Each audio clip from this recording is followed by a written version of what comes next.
میرا نام حیدر ہے۔ ہر طرف سناٹا تھا، بالکل خاموشی کا راج تھا۔ میں اپنے دھیان میں منڈی کی طرف جا رہا تھا۔ اچانک ایک چھوٹا بچہ میرے پاس آیا اور مجھے دیکھ کر مسکرانے لگا۔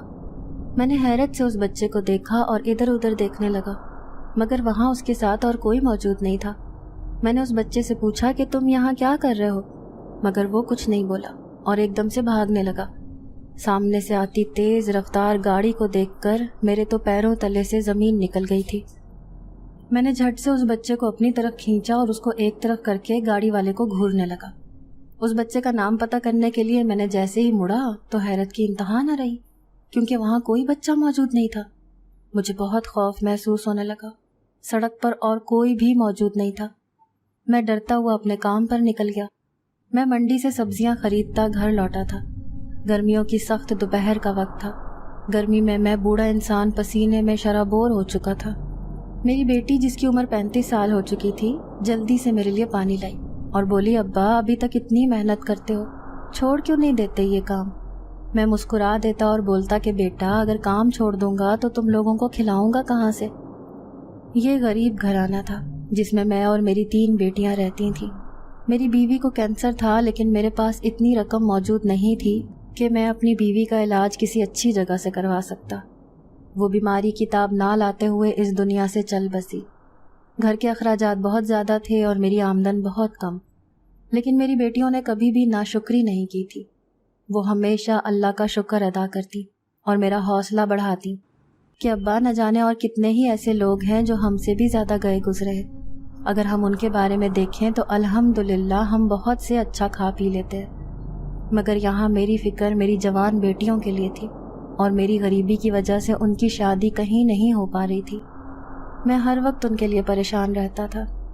میں جس گاؤں میں رہائش پذیر تھا اکثر لوگ کہتے تھے کہ یہاں سے کہیں اور چلے جاؤ، شاید تمہارا رزق اور تمہاری بیٹیوں کا نصیب کھل جائے، لیکن میں ایسی بے تکی باتوں پر یقین نہیں کرتا تھا۔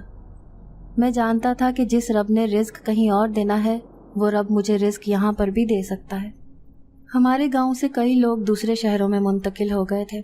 ان کا کہنا تھا کہ یہ گاؤں جنات کے قبضے میں ہے، جس وجہ سے وہ ہمیں یہاں سکون سے رہنے نہیں دیتے۔ اکثر اوقات مجھے بھی ان کی باتوں پر یقین ہوتا، مگر میں یہاں سے جاتا بھی تو کہاں۔ ایک روز شام کا وقت تھا جب میں اپنی ریڑھی لیے گلی گلی سبزی بیچنے کے لیے پھر رہا تھا۔ اس روز صبح سے لے کر اب تک کوئی سبزی بھی نہیں بکی تھی، مگر میں نے ہمت نہیں ہاری اور گرمی کی شدت کی وجہ سے میں ہلکان ہو چکا تھا۔ صبح سے کچھ کھایا پیا بھی نہیں تھا۔ میں ایک بیابان جگہ پر بیٹھ گیا اور اپنی ریڑھی بھی ایک طرف لگا لی۔ ایک دم وہاں سے ایک عورت گزری۔ اس عورت سے بے تحاشا خوشبو آ رہی تھی۔ عورت بے حد خوبصورت تھی۔ وہ میرے پاس آئی اور بولی کہ سبزی کتنے کی ہے؟ میں حیران ہوا کہ وہ کس سبزی کی بات کر رہی ہے۔ میں نے اس سے پوچھا کہ بیٹا تم کس سبزی کی قیمت پوچھ رہی ہو؟ اس نے بولا کہ جو آپ کی ریڑھی پر موجود ہے۔ میں نرمی سے مسکرانے لگا اور میں نے کہا کہ بیٹا میری ریڑھی پر تو بہت سی سبزیاں ہیں۔ وہ بھی میری بات پر مسکرا دی اور کہنے لگی کہ بابا جی مجھے آپ کی ریڑھی کی تمام سبزیاں چاہیے۔ میں تو دنگ تھا کہ وہ آخر اتنی سبزیوں کا کرے گی کیا؟ سبزیاں بے شک تازہ تھی، مگر 2 دن میں خراب ہو جاتی ہیں۔ میں نے اسے بتایا کہ بیٹا یہ سبزیاں تازہ ہیں، لیکن یہ 2 دن سے زیادہ نہیں نکالیں گی اور گل سڑ جائیں گی۔ وہ کہنے لگی بابا جی میرے گھر آج دعوت ہے اور مجھے ان سب سبزیوں کی ضرورت ہے۔ میں نے اس کی بات سمجھتے ہوئے اس کو تمام سبزیاں تھما دی۔ شاپر زیادہ تھے۔ مجھے فکر ستانے لگی کہ اب وہ اتنے شاپر اٹھا کر کیسے لے جائے گی، کیونکہ اس کے ساتھ نہ تو کوئی اور انسان موجود تھا اور نہ ہی کوئی گاڑی ساتھ آئی تھی۔ میں نے پوچھا بیٹی تمہارے ساتھ کوئی نہیں آیا؟ یہ اتنے شاپر تم کیسے لے کر جاؤ گی؟ وہ کہنے لگی کہ کیسے تیسے کر کے میں یہ شاپر لے جاؤں گی۔ اس نے میری سبزیوں کی قیمت پوچھی جو بہت مناسب قیمت تھی۔ میں نے اس حساب سے قیمت بتا دی۔ اس نے میری رقم دی اور وہاں سے آگے چلنے لگی۔ میں اس کو دیکھ رہا تھا۔ میں نے جیسے ہی پیسے جیب میں رکھے میں نے دوبارہ اس عورت کی طرف دیکھا تو میری روح کانپ گئی، کیونکہ وہ عورت نہ جانے کہاں چلی گئی تھی۔ پوری سڑک سنسان تھی، آس پاس صرف کھیت ہی کھیت تھے، مگر مجھے وہ لڑکی نظر نہ آئی۔ میں کبھی بھی ایسی باتیں سن کر گھبرایا نہیں تھا، مگر اس روز میرے پیروں تلے سے زمین نکل گئی تھی جب میں اس عورت کو دیکھنے کے لیے تھوڑا سا آگے گیا، مگر اس عورت کو وہاں نہ پا کر جیسے ہی واپس آیا تو میں خوف سے کانپ اٹھا۔ کیونکہ میری ریڑھی سبزیوں سے بھری پڑی تھی۔ میری آنکھیں حیرت سے کھل گئیں۔ اپنے چہرے سے پسینہ صاف کرتا میں جلدی سے اپنی ریڑھی لیے اپنے گھر لوٹ آیا۔ آتے ہی سب پیسے اپنی بیٹی کو پکڑائے، جو ریڑھی پر سامان ویسے کا ویسے دیکھتے ہی کچھ اداس ہو گئی، مگر جیسے ہی میں نے ڈھیروں پیسے اسے پکڑائے تو وہ پوچھے بغیر نہ رہ سکی کہ ابا یہ کیا ماجرا ہے، سبزی ایک نہ بکی اور پیسے اتنے کہاں سے آ گئے۔ میرے ساتھ یہ دوسری بار ہوا تھا۔ میں خاموشی سے اپنے کمرے میں چلا گیا اور اپنی بڑی بیٹی کو بھی بلا لیا اور سارا واقعہ اس کے گوش گزار کر دیا۔ میری بات سن کر وہ بھی کافی گھبرائی اور بولی کہ ابا آپ کو یقین ہے کہ آپ نے اپنی سبزی بیچی تھی؟ میں نے اسے بتایا کہ ہاں، مجھے پورا یقین ہے کہ میں نے اس عورت کو تمام سبزی بیچ دی تھی، میں نہیں جانتا یہ سبزی کہاں سے آئی ہے۔ بہرحال تم اس سبزی کو سنبھال لو، مگر اسے استعمال مت کرنا اور نہ ہی اس کو کسی کے آگے بیچنا۔ اگر کوئی گاؤں والا کوئی بھی سبزی مانگنے آئے تو کہہ دینا کہ شام میں ابا آئیں گے تو لیتے آئیں گے۔ میری بیٹی نے سمجھداری سے ہاں میں سر ہلا دیا اور جا کر سبزی سنبھالنے لگی۔ میں اس سب سے اب بہت خوفزدہ ہونے لگا تھا۔ نہ جانے کون تھا جو یہ سب کچھ کر رہا تھا۔ میں اپنے کمرے میں بیٹھا ہوا تھا جب اچانک سے ہلکا سا دروازہ کھلا۔ مجھے لگا میری بیٹی آئی ہے، مگر جیسے ہی پیچھے مڑ کر دیکھا تو دروازے پر کوئی موجود نہیں تھا۔ میں نظر انداز کرتے پانی پینے لگا کہ اچانک ہی سے دروازہ زور سے بند ہو گیا۔ میں اس افتاد کے لیے تیار نہیں تھا، تبھی ڈر کر کانپ اٹھا اور پانی سارا میرے منہ سے باہر نکل آیا۔ میری بیٹی کمرے میں آئی تو میں نے اس سے پوچھا کہ کیا باہر ہوا چل رہی ہے، جس پر وہ حیران ہونے لگی اور بولی کہ ابا ہوا کہاں سے آئے گی، گھر تو بند ہے ہمارا۔ میں بھی پریشانی میں گہری سوچ میں سر جھکا کر بیٹھ گیا۔ میری بیٹی میری طرف دیکھنے لگی اور بولی کہ کیا ہوا ہے، کیا سوچ رہے ہیں؟ میں نے اس کو نہ میں سر ہلا کر کہا کہ کھانا لے جاؤ، بھوک محسوس نہیں ہو رہی ہے، میں کچھ دیر سونا چاہتا ہوں۔ بیٹی کمرے سے گئی تو میں دروازہ بند کر کے سونے کے لیے لیٹ گیا۔ میرے کمرے کا دروازہ کیونکہ کافی پرانا تھا، تبھی ہلکا سا بھی دروازہ کھلنے کی آواز سنائی دیتی تھی۔ میں اپنی جگہ پر لیٹا ہوا تھا کہ اچانک سے دروازہ پھر سے کھلا۔ اب کی بار میں نے چور چور نظروں سے دروازے کی طرف دیکھا تو ایک سایہ سا کمرے میں داخل ہوا۔ مجھے یہ سب دیکھ کر خوف آنے لگا اور میں آیت الکرسی پڑھ کر خود پر دم کرنے لگا۔ میں اگلے روز صبح سویرے منڈی گیا اور کچھ پیسوں کی سبزیاں خرید لایا اور پھر سے اپنی ریڑھی پر لاد کر گاؤں سے باہر بیچنے چلا گیا۔ چونکہ میرا روز اسی راستے سے گزر ہوتا تھا، اسی لیے میں پھر سے اسی سڑک پر چلنے لگا۔ اس دن حیرانگی کی بات یہ تھی کہ میرے آس پاس وہی خوشبو جو مجھے اس عورت میں سے آئی تھی سارا دن محسوس ہوتی رہی۔ میں سنسان سڑک پر چل رہا تھا کہ مجھے محسوس ہوا کہ شاید میرے پیچھے بھی کوئی موجود ہے۔ میں کانپتے وجود کے ساتھ جیسے ہی پیچھے مڑا تو یہ دیکھ کر میری جان لبوں پر آ گئی، کیونکہ بہت دور کوئی میرا ہم شکل کھڑا تھا۔ میں ایک دم گھبرا گیا اور جلدی سے آیت الکرسی کا ورد کرنے لگا۔ میں نے سن رکھا تھا کہ یہ چیزیں آپ کی شکل بھی اختیار کر لیتی ہیں۔ میرے جسم سے جان نکلنے لگی اور میرے کاندھے بھاری ہونے لگے، جیسے میرے کاندھوں پر من بھر وزن رکھ دیا گیا ہو۔ میرے قدم چلنے سے انکاری تھے۔ میں جلد سے جلد وہاں سے نکل جانا چاہتا تھا، مگر مجھ سے چلنا بھی مشکل ہو رہا تھا۔ میں ڈر کے مارے جلدی سے آگے بڑھنے لگا۔ دل تو کیا کہ ریڑھی وہاں پر ہی چھوڑ کر میں جلدی سے بس گھر پہنچ جاؤں، مگر میری ریڑھی پر بہت سا سامان باقی تھا۔ میں اپنی ریڑھی اور اپنے سامان کو وہاں چھوڑ کر نہیں جا سکتا تھا۔ میں نے آیت الکرسی کا ورد نہ چھوڑا اور ڈرتے ڈرتے جیسے ہی پیچھے دیکھا تو وہاں کوئی موجود نہیں تھا۔ تیز تیز چل کر میرا سانس پھول چکا تھا۔ تبھی میں نے اپنی ریڑھی کو ایک جگہ پر رکھا اور خود بھی سانس لینے لگا۔ پیاس کی شدت بڑھی تو گلے میں کانٹے محسوس ہونے لگے۔ مجھے بہت پیاس لگ رہی تھی۔ پانی کے بغیر میں اب ایک قدم بھی نہیں چل سکتا تھا۔ میں وہاں ہی درخت کے پاس بیٹھ گیا۔ میں نہیں جانتا کب میری آنکھ لگ گئی اور میں وہاں بیٹھا بیٹھا سو گیا۔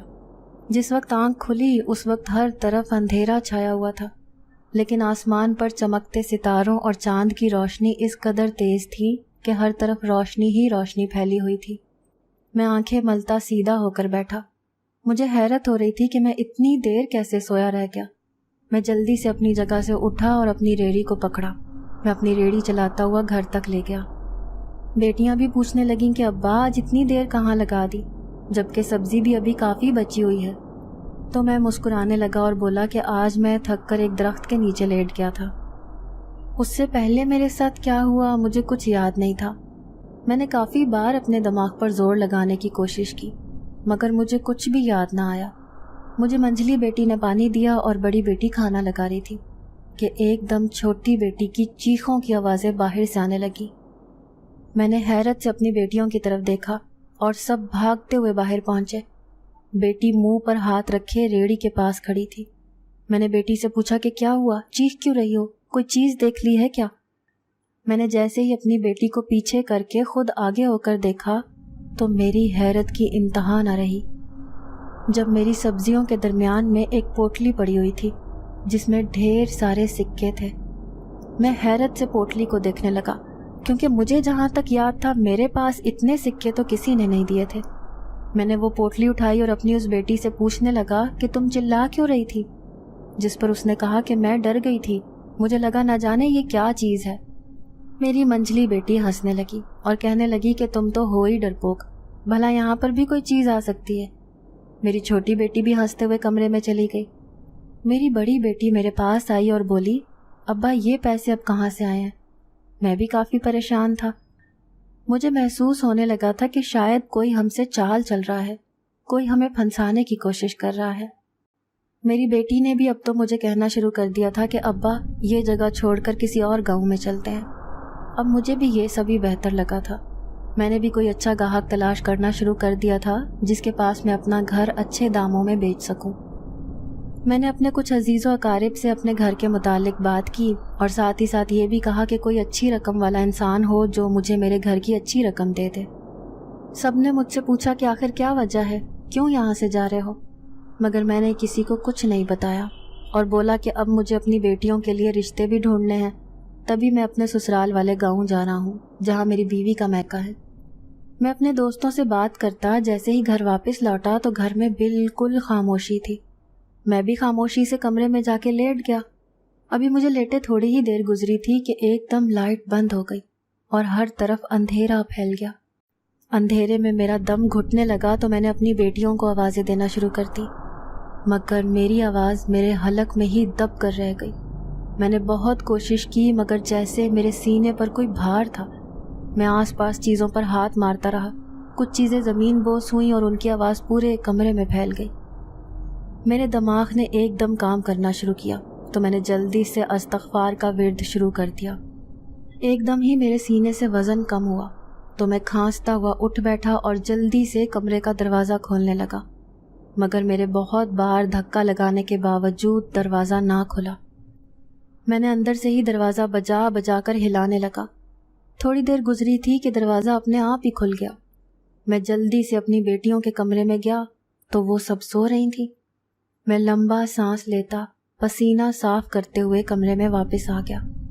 اگلے روز پھر ایسے ہی ہوا۔ شاید ڈر کا اثر تھا، مجھے اپنے پاس سنسناہٹ سی محسوس ہوئی۔ میں نے ادھر ادھر دیکھا لیکن وہاں کچھ نہیں تھا۔ مجھے اپنا وہم لگا اور میں پھر سے اپنے گھر کی طرف روانہ ہو گیا۔ راستے میں بالکل چوراہے پر مجھے ایک کپڑا ملا اور کپڑے میں کوئی چمک بھی محسوس ہو رہی تھی۔ میں نے اس کپڑے کو نظر انداز کیا کیونکہ میں نے ہمیشہ اپنے بڑوں سے سنا تھا کہ اگر راستے میں کوئی ایسی چیز پڑی نظر آ جائے تو اسے کبھی بھی ہاتھ نہیں لگانا چاہیے۔ میں اس کپڑے کے پاس سے ہوتا ہوا گھر کی طرف آ گیا۔ گھر آتے ہی میں نے اپنی بیٹی سے کھانا لگانے کا بولا۔ میری سب سے چھوٹی بیٹی آئی اور بولی کہ ابا ابھی آپ کے آنے سے کچھ دیر پہلے ہی جانے کون دروازے پر آیا تھا اور ایک بڑا سا کپڑا ہمارے دروازے کے پاس رکھ گیا، لیکن اس کپڑے میں نہ جانے اینٹیں بھری ہوئی تھیں۔ وہ کپڑا تو ہم سے ہل بھی نہیں رہا تھا۔ میں نے اپنی بیٹی کی طرف دیکھا تو اس نے بھی لا علمی کا مظاہرہ کیا۔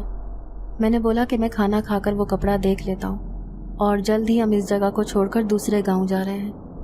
میری بڑی بیٹی تو کچھ پریشان سی لگ رہی تھی۔ میں نے جب اس سے پوچھا کہ کیا پریشانی ہے تو کہنے لگی کہ یہ سب ہمارے ساتھ ہی کیوں ہو رہا ہے جس وجہ سے ہمیں اپنا اتنے سالوں پرانا گھر چھوڑ کے کہیں جانا پڑے۔ میں نے اسے سمجھایا کہ بیٹا یہ اللہ کی آزمائشوں میں سے ایک آزمائش سمجھ لو، انشاءاللہ جیسے ہم پہلی آزمائشوں میں کامیاب ہوئے ہیں ایسے ہی اس آزمائش میں بھی کامیاب ہو جائیں گے۔ میں نے کھانا کھاتے ہی جیسے ہی وہ کپڑا کھولا میری روح کانپ گئی کیونکہ اس میں سونے کی اینٹیں تھیں۔ میں نے ایک دم گھبرا کر ان تمام اینٹوں کو اپنے گھر کی کچی جگہ پر دبا دیا۔ اور ایک ہی ہفتے کے اندر اندر ہم وہ گھر چھوڑ کر دوسرے گاؤں کرائے کے گھر پر رہنے لگے، کیونکہ ابھی وہ گھر کوئی خریدنے کو تیار نہیں تھا۔ کرائے کا گھر زیادہ بڑا تو نہیں تھا، مگر ہماری ضرورت کے مطابق بالکل ٹھیک تھا۔ میں اپنی ریڑھی وہاں لے گیا اور وہاں ہی سبزی بیچنے لگا۔ کچھ وقت سکون سے گزر گیا۔ میرا جہاں سے گزر ہوتا تھا وہ علاقہ سنسان بیابان تھا، کیونکہ آبادی اتنی نہیں تھی تو تقریباً آس پاس کے تمام گاؤں میں ایسی ہی سنسان سڑکیں پائی جاتی تھیں۔ لوگ رات کے وقت گھروں سے نکلتے نہیں تھے۔ ان کا کہنا تھا کہ رات کے وقت سنسان سڑکوں پر جنات ہوتے ہیں۔ میں نے تو اپنا کام زور و شور سے وہاں چلانا شروع کر دیا۔ گاؤں کے بھی کئی لوگ مجھ سے سبزی خریدنے آتے تھے۔ اس سب کے ساتھ اگر کچھ تھا تو میرا اللہ پر یقین باقی تھا۔ میں نے کبھی اس کی ذات سے یقین نہیں اٹھایا تھا۔ مجھے ہمیشہ لگتا تھا کہ وہ میری ہر مشکل میں میری آسانی کے لیے ہر جگہ میرے ساتھ کھڑا ہے۔ کبھی اس نے مجھے تنہا نہیں کیا۔ میں اب گلی گلی پھرنے کے قابل تو نہیں رہا تھا۔ میری ہڈیاں مجھے اتنی اجازت نہیں دیتی تھیں کہ میں سڑکوں پر خوار ہوتا پھروں۔ میں نے بالکل چوراہے میں، جہاں سے آنا جانا بھی ہوتا تھا اور لوگوں کا رش بھی لگا رہتا تھا، اپنی ریڑھی وہاں کھڑی کر لیتا تھا اور پھر ایک ہی جگہ پر کھڑے ہوتے ہوئے اپنی سبزی بیچتا رہتا۔ ایک روز ایک خاتون میرے پاس آئی اور بولی کہ میرا کوئی بیٹا نہیں ہے، کیا آپ میری سبزی روز کی روز میرے گھر پہنچا دیا کریں گے؟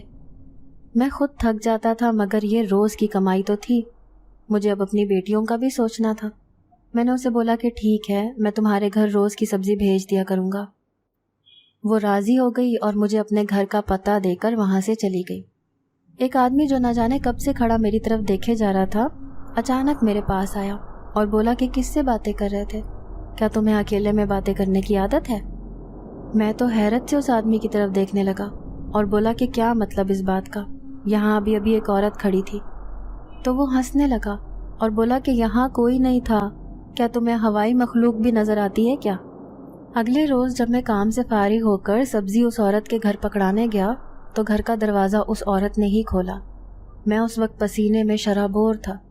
میں نے اسے بولا کہ یہ رہی تمہاری سبزی۔ تو وہ مہربان خاتون مجھے پسینے میں دیکھ کر بولی کہ اگر آپ چاہیں تو اندر بیٹھ کر پانی پی سکتے ہیں۔ مجھے بھی پانی کی اشد ضرورت تھی۔ میں اس کا کہا مانتے اسے بولا کہ بس مجھے یہاں ہی پانی پلا دیں، میں گھر کے اندر نہیں آنا چاہتا۔ وہ مسکرانے لگی اور بولی کہ میں آپ کی بیٹیوں کی طرح ہوں، آپ بے فکر رہیں اور گھر میں آ جائیں۔ مگر مجھے یہ سب مناسب نہیں لگا تو میں نے اسے پھر سے انکار کر دیا۔ وہ مسکراتی ہوئی گھر کے اندر گئی اور میرے لیے ایک گلاس پانی کا لے آئی۔ میں نے پانی پیا اور اس کا شکریہ ادا کیا اور وہاں سے چلا آیا۔ ابھی آدھے راستے میں پہنچا تھا کہ مجھے کھیتوں میں سے کسی کے چلانے کی آوازیں آنے لگی۔ رات کے وقت میں کافی گھبرا گیا کیونکہ چیخنے کی آوازیں بہت خوفناک تھیں۔ میں ان چیخوں کا پیچھا کرتے کرتے کھیتوں کی طرف گیا۔ نہ جانے کون مصیبت میں تھا۔ میں اپنی عمر کا لحاظ کیے بغیر کھیتوں پہ چلا گیا، مگر وہاں تو کوئی موجود نہیں تھا۔ ایک دم تیز ہوا چلنے لگی اور ہوا اتنی تیز تھی کہ مجھے کچھ بھی دکھائی نہیں دے رہا تھا۔ میں جیسے تیسے کرتا کھیتوں سے نکلا اور آہستہ آہستہ قدم اٹھاتا اپنے گھر کی طرف چل پڑا۔ گھر پہنچتے ہی میں نے اپنی سب سے بڑی بیٹی کا چہرہ اترا ہوا دیکھا۔ میں نے اس سے پوچھا کہ کیا ہوا ہے، کسی نے کچھ کہا ہے؟ تو پہلے تو وہ نام میں سر ہلانے لگی اور پھر ایک دم بولی کہ ابا میری ایک نئی سہیلی بنی ہے۔ میں اس کی بات پر مسکرا دیا تو وہ بھی مسکرانے لگی، مگر میں جانتا تھا کہ بات کچھ اور بھی ہے، لیکن وہ بار بار انکار کیے جا رہی تھی۔ مگر پھر میری ضد کرنے پر اس نے مجھے بتایا کہ آج اس کی ہمسائی گھر پر آئی تھی۔ وہ کافی باتیں سنا کر گئی ہے کہ تم تو اتنی بڑی عمر کی لگتی ہو، مجھے تو لگا تھا کہ تمہاری شادی ہو چکی ہوگی، مگر تم تو ابھی تک کنواری ہو۔ میری بیٹی کا یہ کہنا تھا کہ میری آنکھیں نمی سے بھر گئیں۔ میں اس معاملے میں بالکل بے بس تھا۔ کوئی بھی غریب گھرانے میں شادی کرنے کو تیار نہیں تھا۔ میں ہر وقت اپنے رب سے اپنی بیٹیوں کے نصیب کے لیے دعا گو رہتا تھا۔ ان کے نصیب میں کیا لکھا تھا میں نہیں جانتا تھا، اور نہ ہی میں ان کو نصیب سے الگ کچھ دے سکتا تھا۔ محض ایک دعا ہی تھی جو میں ان کے لیے کرتا تھا اور یہی کر سکتا تھا۔ میں نے اپنی بیٹی کے سر پر ہاتھ رکھا اور اسے تسلی دی اور بولا کہ فکر کرنے کی ضرورت نہیں ہے، جتنے منہ اتنی باتیں۔ مگر میں اندر ہی اندر پریشان ہونے لگا کہ ایسا کیا کروں کہ میری بیٹیوں کی شادیاں اچھی جگہ پر ہو جائیں۔ میں اپنی بیٹی کا نصیب اگر خرید کر لا سکتا تو ایک باپ کا فقیر بن کر بھی اپنی بیٹی کے لیے نصیب لانا کوئی مشکل اور بڑی بات نہ تھی۔ میں اپنی بیٹی کے لیے وہ بھی کرنے کو تیار تھا، مگر اب میری عمر بڑھتی جا رہی تھی۔ مجھے فکر تھی کہ میں دن بدن مزید ضعیف ہوتا جا رہا تھا۔ میرے کاندھے اور میرا وجود اتنی اجازت نہیں دیتا تھا کہ میں اب کوئی بھاری بوجھ اٹھا سکوں۔ میں کسی معجزے کے انتظار میں تھا۔ اگلے دن جب میں کام سے واپس لوٹ رہا تھا تو وہی خاتون جن کے گھر میں سبزی پہنچا کر آتا تھا وہ مجھے راستے میں مل گئی۔ میں نے اس کو بتایا کہ میں اسی کی طرف آ رہا تھا، مگر وہ کہنے لگی کہ آج سبزی رہنے دے، آج مجھے اپنی سہیلی کی طرف جانا ہے۔ میں مایوس ہو گیا کہ ایک دن کی تنخواہ مجھے میری نہیں ملے گی، لیکن میں نے دل چھوٹا نہ کیا اور اپنی ریڑھی لیے گھر لوٹ آیا۔ گھر میں شاید کوئی مہمان آئے ہوئے تھے، لیکن حیرت کی بات یہ تھی کہ یہاں تو ہمیں کوئی جانتا ہی نہیں تھا۔ ابھی مہینہ ہی تو ہوا تھا ہمیں اس گھر میں آئے۔ میں حیرانی سے آگے بڑھا اور اپنی چھوٹی بیٹی سے پوچھا کہ گھر میں کوئی مہمان آیا ہے، جس پر اس نے ہاں میں سر ہلایا اور سبزیاں سنبھالنے لگی۔ میں اس کمرے کی طرف بڑھ گیا جہاں سے باتوں کی آوازیں آ رہی تھیں۔ میں نے اندر جا کر سلام کیا تو میری حیرت کی انتہا نہ رہی، کیونکہ مہمان کوئی اور نہیں بلکہ وہی عورت تھی جس کو میں سبزی دے کر آیا کرتا تھا۔ اس نے بھی میری طرف دیکھا اور مسکرانے لگی۔ ابھی میں کوئی سوال کرتا کہ میری بیٹی نے خود ہی بتا دیا کہ ابا یہی وہ دوست ہے میری جن کے بارے میں آپ سے ذکر کر رہی تھی۔ مجھے اس اتفاق پر کافی حیرت ہوئی۔ میرا دل مطمئن نہیں تھا۔ مجھے ایسے لگا جیسے کچھ تو ہے جو ہمیں نظر نہیں آ رہا۔ میں دوسرے کمرے میں خاموشی سے چلا گیا اور کھانے کا انتظار کرنے لگا اور اپنی منجلی بیٹی سے بولا کہ مجھے کھانے کو کچھ دے دو۔ تو وہ خوش ہوتی ہوئی بولی کہ آج آپا کی سہیلی کھانا لے کر آئی ہے اور بہت ہی لذیذ کھانا ہے۔ میں نے ہاں میں سر ہلایا تو اس نے میرے آگے کھانے کی ٹرے رکھ دی۔ میں نے ابھی پہلا نوالا ہی کھایا تھا کہ میں حیرت سے سالن کو دیکھنے لگا، کیونکہ وہ بہت لذیذ تھا۔ میں نے ایسا کھانا پہلے کبھی نہیں کھایا تھا۔ وہ کھانا اتنا لذیذ تھا کہ مجھے پتہ ہی نہ چلا کہ کہاں میں ایک روٹی مشکل سے کھاتا تھا اور اب میں بیٹھے بیٹھے 4 روٹیاں کھا چکا تھا۔ میری بیٹیاں بھی کافی حیران تھیں اور میرا مذاق بنانے لگی کہ ابا کہ آپ کی بیٹیاں اتنا لذیذ کھانا نہیں بناتی جو کسی کے کھانے کے لیے آپ نے 4 روٹیاں کھا لی۔ مجھے بھی کافی حیرت ہوئی۔ میں اپنی سوچوں میں گم تھا کہ اچانک اسی عورت کی آواز پر چونک گیا جب اس نے کہا کہ لگتا ہے آپ کو کھانا بہت پسند آیا ہے، اگر آپ کہیں تو میں روز کھانا لے آیا کروں آپ کے لیے۔ اور سب ہنسنے لگی۔ میں شرمندہ سا سر جھکا گیا اور بولا کہ نہیں، کھانا واقعی میں بہت لذیذ تھا، مجھے بہت اچھا لگا تمہارے ہاتھ کا کھانا۔ اب تو ہر آئے دن اس کا آنا جانا ہمارے گھر لگا رہتا۔ میری بیٹیوں کے لیے پھر کھانا لے کر آتی۔ اس کا پہناوا ایسا تھا جیسے کوئی بہت امیر ہو، اور اس کے گھر کو دیکھ کر بھی ایسا ہی لگتا تھا کہ وہ بہت امیر لڑکی ہے، مگر کبھی اس نے اپنے گھر والوں کے بارے میں ذکر نہیں کیا تھا۔ ایک روز میں نے پتہ لگانے کے لیے کہ آخر وہ کون ہے اس کے گھر کے بارے میں پتہ لگوایا، مگر میری روح تو اس وقت کانپی جب آس پاس کے لوگوں نے کہا کہ یہ گھر تو برسوں سے بند ہے، یہاں تو کوئی نہیں رہتا۔ میں نے حیرت سے پہلے اس آدمی کو دیکھا اور پھر اس عورت کے گھر کو۔ میں نے گھر کی طرف اشارہ کیا اور بولا کہ یہی وہ گھر ہے جس کی میں بات کر رہا ہوں۔ اس عورت کا ہمسایہ مسکرانے لگا اور بولا کہ میں بھی اسی گھر کی بات کر رہا ہوں، اس گھر میں تو برسوں سے کوئی نہیں آیا۔ اب تو میرا اوپر کا سانس اوپر اور نیچے کا نیچے رہ گیا تھا۔ یہ سنتے ہی میرا پورا وجود خوف سے کانپنے لگا۔ مجھے لگا کہ اب میں مزید اپنے پیروں پر کھڑا نہیں ہو سکتا۔ میں جو سن رہا ہوں کیا وہ سچ ہے؟ یہ یقین کرنا میرے لیے مشکل تھا۔ میں وہاں سے خاموشی سے واپس اپنے گھر آ گیا اور اپنی بیٹی سے پوچھنے لگا کہ یہ سہیلی تمہاری کیسے اور کب بنی؟ تو بیٹی نے بتایا کہ ایک روز جب میں کام پر گیا ہوا تھا تو پیچھے سے وہ عورت گھر میں آئی۔ وہ کافی پسینے میں شرابور تھی اور یہاں کسی کا گھر تلاش کر رہی تھی، مگر اسے گھر نہیں ملا تو تھکاوٹ کے مارے اس نے کئی گھروں کا دروازہ کھٹکھٹایا، مگر کسی نے بھی اسے پانی نہ دیا۔ میں اسے نرمی سے گھر میں لے آئی اور اس کو پانی پلایا۔ وہ میری کافی شکر گزار تھی۔ میں نے اسے بتایا کہ ابھی میرے ابا گھر پر نہیں ہیں، ورنہ اسے ضرور کچھ کھانے کو بھی دیتی۔ وہ مسکرانے لگی اور بولی کہ مجھے کھانے کی ضرورت نہیں ہے، مجھے جو چاہیے تھا مجھے وہ مل گیا ہے، اب میں چلتی ہوں۔ مجھے وہ لڑکی بہت اچھی لگی تھی اور میں نے اس کا اچھے سے استقبال کیا اور پھر اچھے سے ہی وداع کیا۔ وہ بولی کہ امید کرتی ہوں کہ اب ہم دوبارہ بھی ملیں گے۔ وہ مسکرا کر چلی گئی۔ کچھ روز گزرے تو وہ دوبارہ ہمارے گھر آئی اور اس روز بھی ہمارے لیے کھانا بنا کر لائی تھی۔ جس روز آپ بھی ملے تھے، میں اپنی بیٹی کو یہ نہیں بتا پایا کہ وہ کوئی انسان نہیں ہے، مگر اب میں بھی خوف میں مبتلا ہو گیا تھا۔ اگر میں اپنی بیٹی کو بتا دیتا تو وہ بھی یقیناً خوف زدہ ہو جاتی۔ میں نے اس راز کو راز ہی رکھا، کیونکہ اب تک اس عورت نے ہمارا کوئی نقصان نہیں کیا تھا۔ اگلے روز جب میں منڈی گیا تو وہاں پر بہت رش تھا۔ میں رش میں گرمی کی وجہ سے گر پڑا، لیکن لوگوں کی اتنی افراتفری تھی کہ کسی نے بھی مجھے اٹھانے کی کوشش نہیں کی، بلکہ کوئی مجھ پر سے چلتا ہوا جا رہا تھا تو کوئی مجھے ٹھوکریں مارتا ہوا جا رہا تھا۔ ایک دم وہاں ایک نوجوان لڑکا آیا جو بے حد خوبصورت تھا، جس کی آنکھیں کہیں دیکھی ہوئی لگ رہی تھیں۔ اس نے جلدی سے ہاتھ بڑھایا، میں نے اس کا ہاتھ تھاما تو اس نے مجھے کھڑا کر دیا اور اس رش سے نکال کر ایک خالی جگہ پر لے آیا۔ میں اس لڑکے کا شکر گزار تھا۔ میں نے اسے بولا کہ تمہارا شکریہ، تم نے میری مدد کی۔ وہ لڑکا مسکرانے لگا اور بولا کہ مجھ پر بھروسہ رکھیں، میں کبھی بھی آپ کو نقصان نہیں پہنچاؤں گا۔ میں اس کی بات پر کافی حیران ہوا کہ وہ یہ بات کیوں کر رہا ہے۔ مجھ سے بات کرتے ہی وہ مسکراتے ہوئے وہاں سے چلا گیا، اور پھر آخری وقت تک وہ مجھے کہیں نظر نہیں آیا، جیسے کوئی خواب ہو اور اٹھتے ہی ٹوٹ جائے۔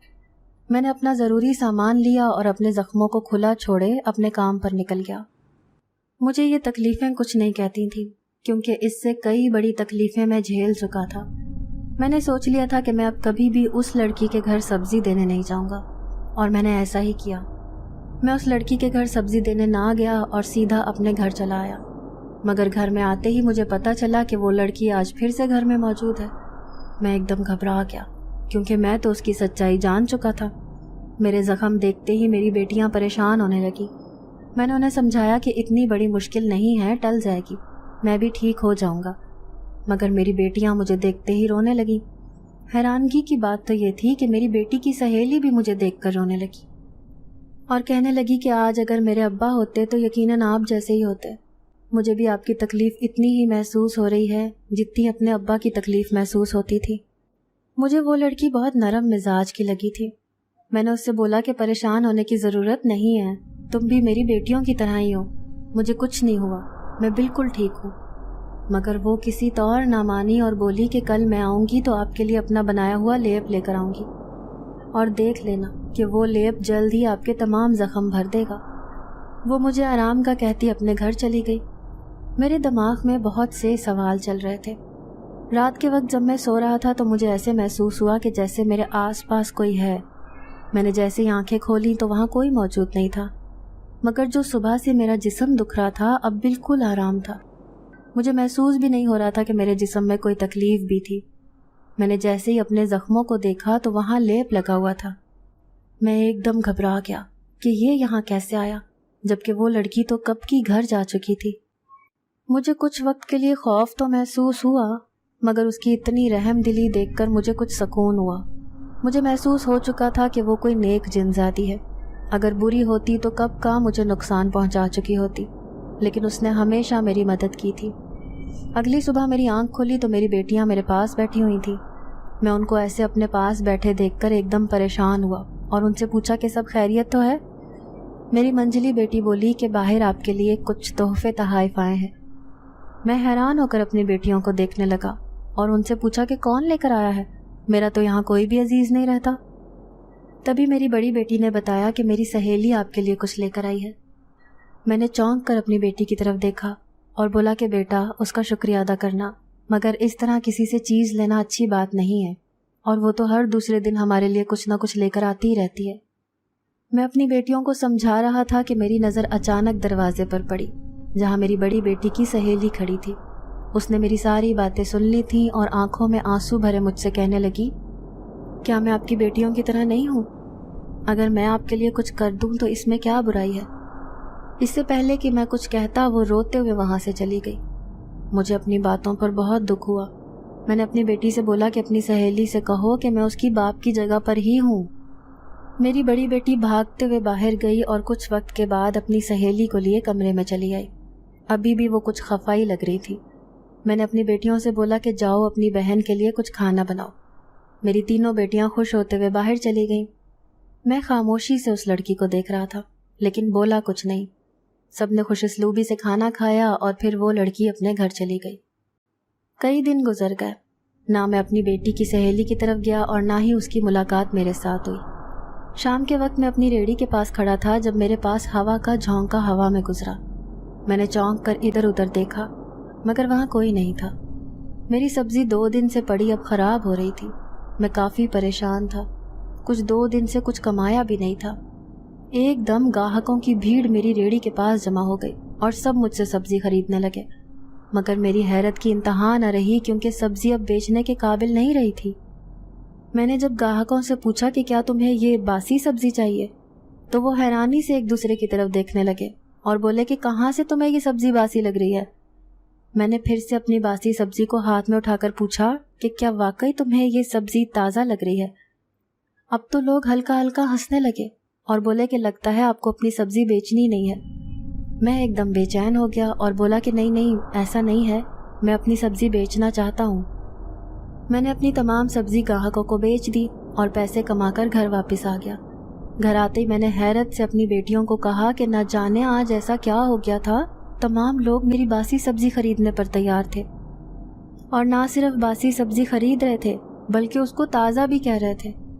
میری بیٹیاں میری بات پر ہنسنے لگی، مجھے بھی کافی حیرت تھی۔ جیسے تیسے کر کے دن گزر گیا۔ شام کے وقت جب میں کچھ دیر کے لیے گاؤں کی سیر کے لیے نکلا تو ہر انسان مجھے دیکھ کر مسکرا کر سلام کرنے لگا۔ میں آج پہلی بار گاؤں میں نکلا تھا۔ میں تھوڑا آگے گیا تو ایک شخص میرے پاس آ کر کھڑا ہو گیا اور کہنے لگا کہ آپ وہی ہیں نا جن کی بیٹیاں بے حد خوبصورت ہیں؟ میں نے چونک کر اس آدمی کی طرف دیکھا تو وہ کہنے لگا میری بات کا برا مت مانیے گا، میں بھی بیٹیوں والا ہوں۔ میں تو آپ کے گھر چکر لگانے والا تھا مگر میں نہیں جانتا تھا کہ آپ کس وقت گھر پر ہوتے ہیں، کیونکہ آپ کے گھر اور کوئی مرد نہیں ہے تو مجھے بیٹیوں کے ہوتے ہوئے جانا مناسب نہیں لگا۔ میں نے ادھر ادھر دیکھا تو کافی لوگ ہمیں دیکھ رہے تھے۔ میں نے اسے بولا کہ جناب اگر آپ برا نہ مانیں تو آپ گھر پر ہی تشریف لے آئیں، میں رات کے وقت گھر پر ہی ہوتا ہوں، کسی روز آئیں تو مل کر چائے پئیں گے، ساتھ ہی کوئی گپ شپ بھی ہو جائے گی۔ وہ بھی خوش اخلاقی سے بولا کہ جیسے بہتر۔ میں اپنے کام پر دوبارہ سے نکل پڑا۔ چلتے چلتے میں بہت دور آ گیا۔ اب آگے جنگل ہی جنگل تھا، ہر طرف خاموشی کا راج تھا۔ مجھے ایسے محسوس ہونے لگا جیسے دنیا کے ایک الگ کونے میں آ گیا ہوں جہاں میرا کسی سے کوئی واسطہ ہی نہیں ہے۔ میں تھوڑی دیر وہاں پر ہی پتھروں میں سے ایک بڑے پتھر پر بیٹھ گیا۔ ایک دم میرے سر پر کھڑا ایک سایہ مجھے نظر آیا۔ میں نے جیسے ہی پیچھے مڑ کے دیکھا تو میری روح فنا ہو گئی، کیونکہ وہاں پر میری بیٹی کی سہیلی کھڑی تھی اور وہ مسکرا رہی تھی۔ وہ کہنے لگی کہ آپ یہاں پر بھی آتے ہیں؟ میں اپنے ہوش میں آیا اور دھیرے سے سر ہلا دیا کہ نہیں، میں آج پہلی بار ہی آیا ہوں۔ لیکن وہ کہنے لگی کہ میں تو روز یہاں آتی ہوں، اچھا لگتا ہے ایسے جنگلات میں آ کر جہاں کوئی انسان موجود نہ ہو، صرف میں ہوں اور میری تنہائی ہو۔ میں نے بڑے غور سے اس کی طرف دیکھا اور بولا کہ اتنا تو میں جان گیا ہوں کہ تم اس دنیا کی نہیں ہو، تو تم سچ کیوں نہیں بتا دیتی کہ تم کہاں سے آئی ہو؟ وہ میری بات پر پہلے تو کچھ گھبرائی مگر پھر مسکرانے لگی۔ مجھ سے کچھ فاصلے پر ایک پتھر پر وہ بھی بیٹھ گئی۔ میرے پیروں تلے سے زمین نکل گئی جب میں نے اس کی آنکھوں میں آنسو دیکھے۔ میں نے اسے تسلی دی اور کہا کہ میں نے تمہیں اپنی بیٹی بنایا ہے، تم میری بیٹی جیسی ہو، پریشان ہونے کی ضرورت نہیں ہے، جو بھی دل میں بات ہے مجھے بتا دو، ہر انسان برا نہیں ہوتا۔ وہ مجھے دیکھنے لگی اور کہنے لگی کہ میں جانتی ہوں کہ ہر انسان برا نہیں ہوتا۔ ایک وقت تھا جب میرا انسانوں پر سے بھروسہ ہی اٹھ گیا تھا، مگر آپ کو دیکھ کر ایسے لگتا ہے جیسے آپ کوئی فرشتہ صفت انسان ہے۔ میں نے کئی بار آپ کو آزما کر دیکھا ہے اور ہر بار آپ میری آزمائش پر پورے اترے ہیں۔ میں نے حیرانگی سے اس کی طرف دیکھا تو وہ مسکرانے لگی اور کہنے لگی کہ آپ نہیں جانتے مگر میں پل پل آپ کے ساتھ رہی ہوں، میں نے ہر پل آپ کو انصاف کے ساتھ چلتے دیکھا ہے۔ آپ جیسے انصاف پسند انسان میں نے پہلے کبھی نہیں دیکھے۔ میں تو اسی روز سے ہی آپ کے ساتھ ہوں جس روز آپ نے مجھے اپنی ساری سبزیاں بیچ دی تھی، لیکن اس سے پہلے مجھے نصیحت کر رہے تھے کہ یہ سبزیاں 2 دن ہی ٹھیک رہیں گی، اس کے بعد یہ سبزیاں گلنا شروع ہو جائیں گی۔ اس لڑکی کی بات سن کر میں ایک دم چونک گیا۔ مجھے وہ واقعہ یاد آ گیا جب ایک بہت خوبصورت لڑکی میرے پاس آئی تھی جس کی خوشبو بہت دور دور تک پھیل گئی تھی۔ میں نے اسے بتایا کہ ہاں مجھے یاد ہے، کیا وہ تم ہی تھی؟ تو اس نے ہاں میں سر ہلایا اور کہنے لگی کہ جی میں وہی تھی، اور اس کے بعد نہ جانے کہاں کہاں پر آپ کو ملی ہوں۔ پھر آپ نے وہاں سے ادھر آنے کا فیصلہ کیا۔ میں نے آپ کو بہت سے پیسے، بہت سا سونا دیکھ کر بھی آزمایا، مگر آپ کو تو حلال کی ہی کمائی چاہیے تھی۔ میں نے اسے بتایا کہ میرے خون میں حلال نمک ہے، تبھی میں ہمیشہ حلال ہی کمانے کی کوشش کرتا ہوں۔ میں نے اسے پوچھا کہ آخر تمہارے ساتھ کیا ہوا تھا؟ تم تو بہت اچھی لگتی ہو اور بہت نرم دل بھی ہو، تم نے کبھی مجھے نقصان پہنچانے کی کوشش نہیں کی؟ اس نے کہا کہ میں بھی آپ کی طرح اپنے گھر میں بہت خوش تھی، میری بھی ایک چھوٹی سی فیملی تھی، میری اماں، میرے ابا اور میں۔ میرے اماں ابا میرے اوپر جان چھڑکتے تھے، ہم جنات تھے، ہم نے کبھی بھی کسی کو کوئی تکلیف نہیں پہنچائی تھی۔ ہم جس گھر میں رہتے تھے ایک روز اس گھر میں ایک خاندان آ کر رہنے لگا، اس کے 7 بیٹے تھے اور ہر بیٹا ایک سے بڑھ کر ایک خوبصورت تھا۔ جس جگہ پر ہم رہتے تھے انہوں نے اس جگہ پر کباڑ پھینکنا شروع کر دیا۔ ہمیں بہت مشکل ہوئی کیونکہ ہم نیک جنات تھے تو اللہ کی عبادت بھی کرتے تھے، اور ایسی ناپاک جگہ پر ہمارے لیے رہنا مشکل تھا۔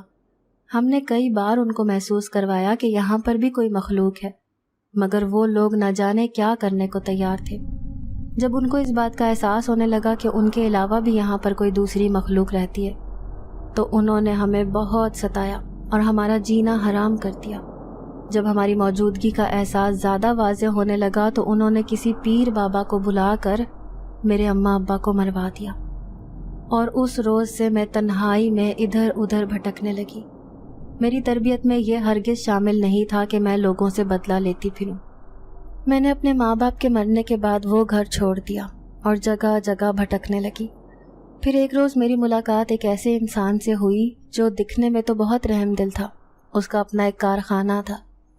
میں نے اس کے کارخانے میں بسیرا کر لیا، لیکن وہ بس دکھنے میں ہی اچھا تھا۔ وہ اپنے ملازمین پر بہت ظلم کرتا تھا۔ مجھے وہاں پر بھی عجیب محسوس ہوتا کیونکہ میں ایسی دنیا پر تھی جہاں پر لوگوں پر ظلم نہیں کیا جاتا، جہاں پر سلوک اور اللہ کا خوف دلوں میں باقی ہوتا ہے۔ میں اس کے کارخانے سے نکلی اور چلتے چلتے میں ایک بچے کے روپ میں آپ کے پاس آ گئی، اور دوسری بار میں چلتے چلتے آپ کی ریڑھی کے پاس آ گئی۔ میں نے آپ کو آزمانے کا سوچا اور آپ میری پہلی ہی آزمائش میں کامیاب ہو گئے، اور پھر وقتاً فوقتاً میں آپ کے آگے آزمائش لاتی رہی اور آپ میری آزمائشوں میں کامیاب ہوتے گئے۔ آپ جس طرح اپنی بیٹیوں کو نصیحت کرتے ہیں، ان کو اچھے اخلاص کا درس دیتے ہیں، مجھے ایسے لگتا ہے جیسے آپ ہی میرے ابا ہیں۔ میں آپ کی بہت مدد کرنا چاہتی تھی، مگر آپ ایک خود مختار انسان ثابت ہوئے، اور میری غیرت یہ گوارا نہیں کرتی کہ میں آپ کی خود مختاری پر آنچ بھی آنے دوں۔ مجھے اس لڑکی کی کہانی سن کر بہت دکھ ہوا، اور آج کل کے انسانوں پر بھی۔ ہم انسانوں کو بھی یہ سمجھنا چاہیے کہ یہ بھی مخلوق اللہ کی ہی پیدا کرتا ہے۔ اس دنیا پر اور اس دنیا کی چیزوں پر جتنا ہمارا حق ہے اتنا ہی دوسری مخلوقات کا بھی حق ہے۔ میں نے اس لڑکی کے سر پر ہاتھ رکھا اور بولا کہ ایسے ہی میں تمہارے باپ جیسا ہوں، جیسے تم اپنے باپ کو سمجھتی تھی ویسے ہی تم مجھے بھی سمجھو۔ میری طرف سے کبھی بھی تمہیں کسی شکایت کا موقع نہیں ملے گا، اور کبھی بھی تمہیں اپنے باپ کی کمی محسوس نہیں ہوگی۔ مجھے اچھا لگے گا کہ اللہ نے مجھے ایک اور رحمت سے نوازا ہے۔ وہ آنسوؤں بھری آنکھوں سے میری طرف دیکھنے لگی اور مسکراتے ہوئے بولی کہ میرے ماں باپ نے یقیناً کوئی نیکی کا کام کیا ہوگا، تبھی آپ جیسا نیک صفت انسان میری زندگی میں آیا۔ اس روز کے بعد سے وہ جن زادی بھی ہمارے گھر ہی رہنے لگی۔ میں اس کے ساتھ بھی اپنی بیٹیوں جیسا سلوک کرتا ہوں۔ میری بیٹیوں اور اس میں خوب بن گئی تھی۔ اس کے آنے کی دیر تھی کہ گھر میں بیٹیوں کے لیے رشتوں کی لائنیں لگ گئیں۔ میں نے تمام بیٹیوں کی شادی کی، اور جب اس جن زادی کی باری آئی تو اس نے صاف انکار کر دیا اور بولی کہ ہمارے ہاں شادیاں جنوں سے ہی کی جاتی ہیں، انسانوں سے نہیں۔ اس لیے جب تک کوئی جن زیادہ نہیں مل جاتا میں آپ کے ساتھ ہی رہوں گی۔ وہ بہت عرصہ میرے ساتھ بہت اچھے طریقے سے اس نے گزارا، لیکن میری زندگی کا کیا بھروسہ تھا؟ میں نے اسے پیار سے سمجھایا اور بولا کہ میری زندگی کا کوئی بھروسہ نہیں ہے۔ میں چاہتا ہوں کہ میں اپنی زندگی میں ہی اپنی چوتھی بیٹی کے فرض سے بھی ادا ہو جاؤں۔ میں نے اس سے اس کی دنیا میں واپس بھیجنے کا بولا کہ جیسے ہی کوئی اچھا سا لڑکا ڈھونڈ لو تو میں تمہاری اس سے شادی کروا دوں گا، اور پھر میں نے اپنی چوتھی بیٹی کو بھی اپنے فرض سے ادا کیا۔ اب اکثر ہی چاروں بیٹیاں میرے گھر آتی ہیں اور میرے گھر کو جنت بنا دیتی ہیں۔ جنزادی اچھے اخلاق کی تھی اور اس نے اپنی ماں کی تربیت پر ایک حرف تک نہیں آنے دیا تھا۔ میں اس کو ہمیشہ کہتا تھا کہ کبھی بھی اپنی بہنوں کو اس بات کا علم نہیں ہونا چاہیے کہ وہ ایک جنزادی ہے۔ اس بچی نے میری تمام باتوں پر عمل کیا۔ ہم سوچتے ہیں کہ دنیا میں بہت سے برے لوگ بھی ہیں، مگر کبھی یہ نہیں جانتے کہ اچھے لوگ ہمارے ساتھ ہی موجود ہوتے ہیں اور ہماری ہر ایک بات کا مان رکھتے ہیں۔ تبھی ہمیں بھی چاہیے کہ ان کی باتوں کا، ان کے رازوں کا مان رکھے۔ لیکن انسان بہت بے درد ہے، اس کو تکلیف محسوس نہیں ہوتی۔ ایک جن زادی نے انسانوں سے بہت زیادہ اچھا بن کر دکھایا تھا۔